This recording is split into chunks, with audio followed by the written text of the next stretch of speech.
Someone has to do it. Someone has to talk about things that are happening to Africans in the United Arab Emirates. I guess we are doing this. So in Dubai Mall, they are eliminating African employees.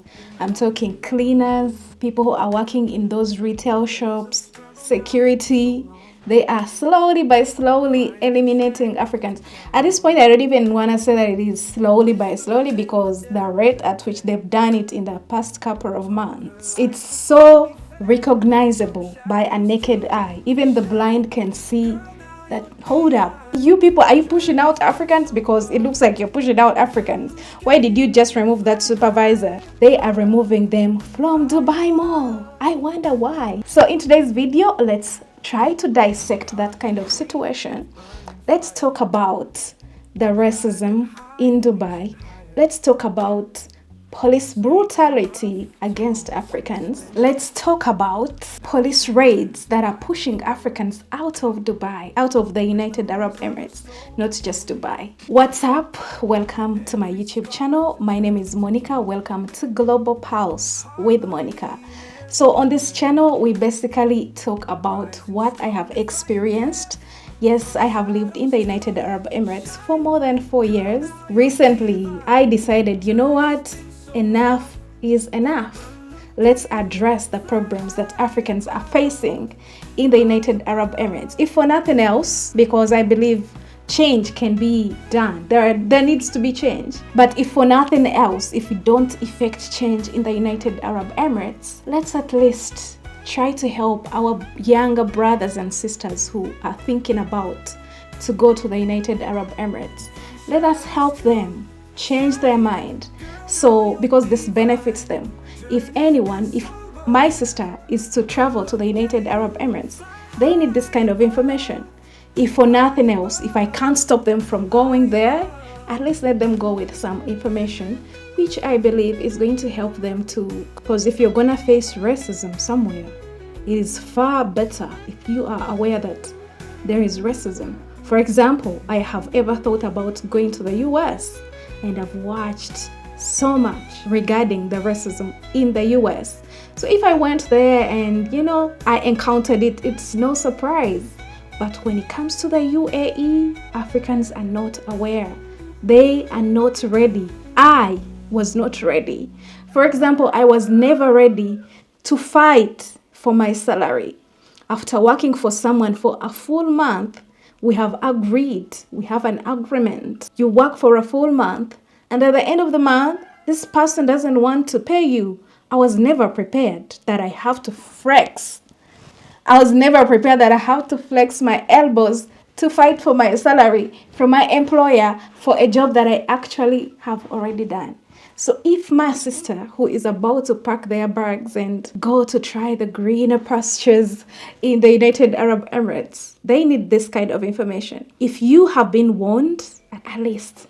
So in the Dubai Mall, they've been eliminating black people from the face. I want to think that is the reason.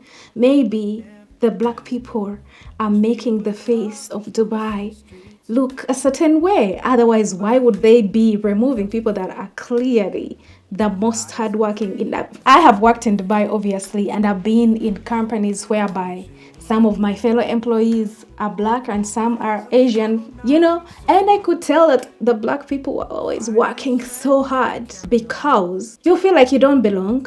You feel like this is a great opportunity, and it is an opportunity to be able to work abroad. So you take it so high. You look at your fellow black people on the streets without jobs. So you obviously have to work so hard for this company to keep you. But for some reason, that isn't enough anymore. Black people are being chased out of their jobs. Some people have worked for these companies for years, 5 years, 6 years. What you need to know is that jobs in the United Arab Emirates, they are renewable. The contracts expire every 2 years. So imagine every 2 years, your job is on a threat of being taken away. Every 2 years. So imagine how hard you have to work, the kind of image that you have to maintain, especially if you're African, because you know that just by being African, you could just be kicked out for just that reason. So people who are working so hard, they are being kicked out. It's simple. It's racism. They hate Africans. They don't want Africans in the UAE. Couple that with the police raids. Now the police raids have become very many, too rampant. I know so many people who have been deported recently. Far too many. Some who are really comfortable, and some of them had jobs. They were employed, but because these things that are happening, I want you to look at everything. You look at the whole picture. Don't just focus on one thing. And you're like, the police raids are pushing away Africans, everyone who is in overstay. Yeah, if you look at just that, it can be justified. Like, hey, yeah, people in overstay, they need to leave. I understand that. If that was the case, very plain, very understandable. I surely understand. If you are in overstay for so many years, means you need to leave. But imagine people are being chased from their jobs. That's here. You're being chased from your job. So just like that, you are unemployed. You have not prepared yourself to be unemployed.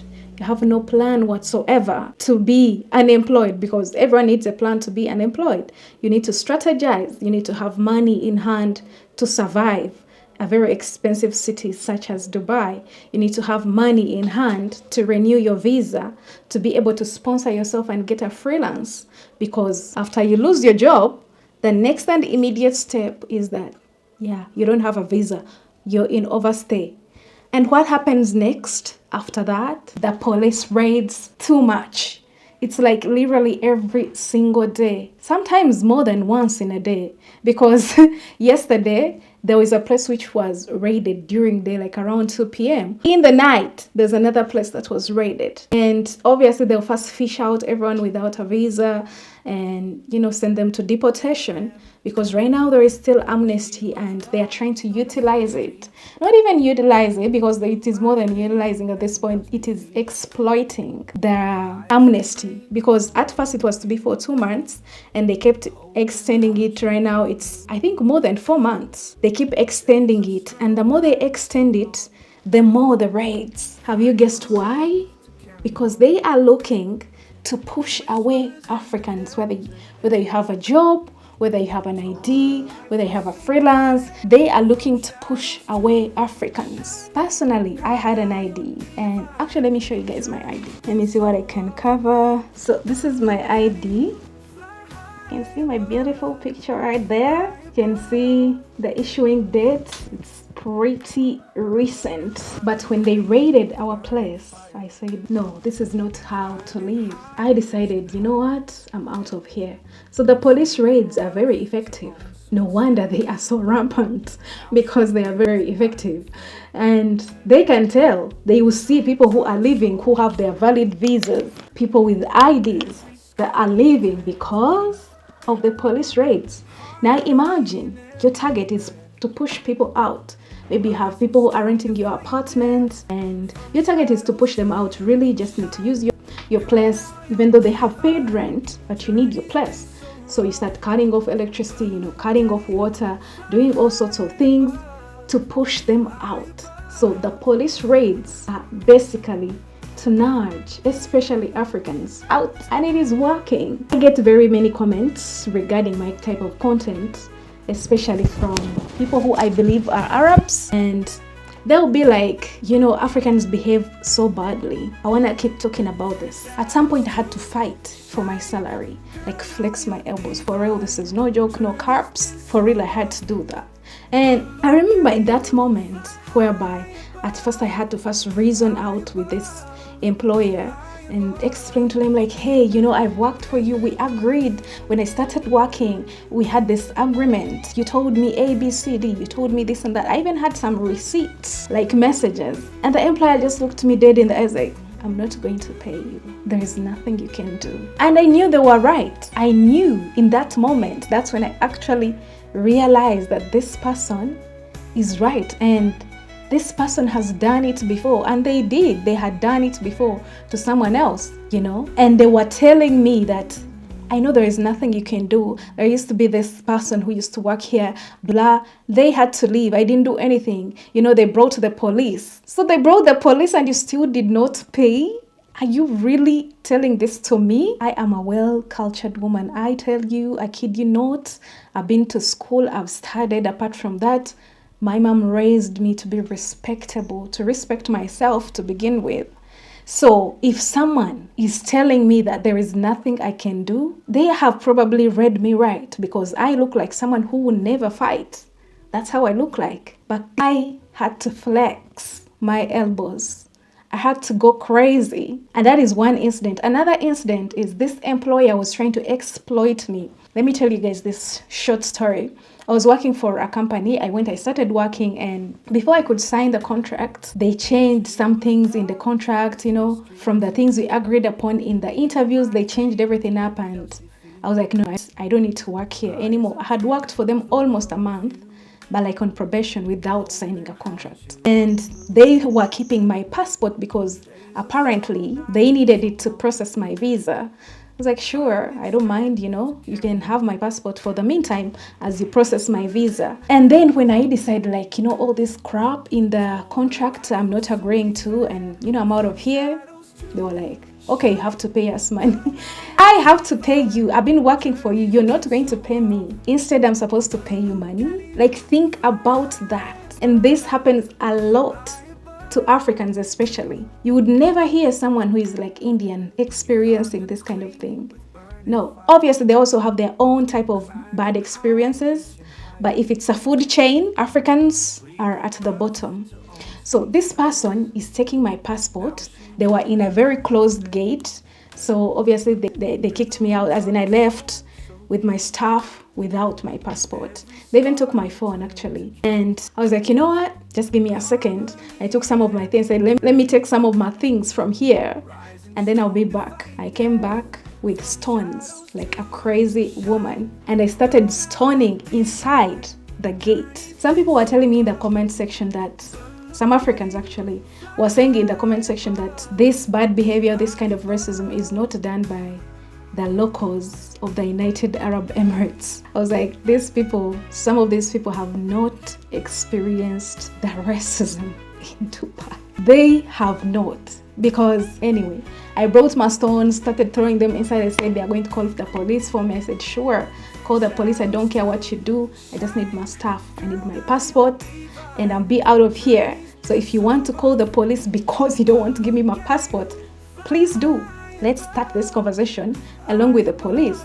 And they were telling me that I should call the police because they knew if I call the police, it's not going to do anything. What am I going to tell them? I said, you know what? You are going to call the police. And I say all this. People might think maybe it's a character of Africans. From my experience, from my throwing of stones, the next person they're going to employ, they'll be like, no, we don't want Africans because the last girl who was here threw stones at us. But I wouldn't have. Why would I be throwing stones at people? Am I crazy? But you have pushed me in a corner. What am I supposed to do? You don't want to give me my passport. I'm not even going to ask you for the money I have worked for, clearly. But just give me my passport. Let me go my merry way. You want to retain me as a what? A slave? No. Give me my passport. Let me go. If you want to call the police, sure. Call the police. Let me go to prison, but give me my passport. In the end, obviously, they just gave me my passport and I left. But from that, they are going to say Africans are crazy. No. What came first is what came first. Do not look at the symptoms and you call it the disease. No. Okay, that's about it. That's too many minutes. I'll see you guys in the next video. Bye. Subscribe, comment, share, like.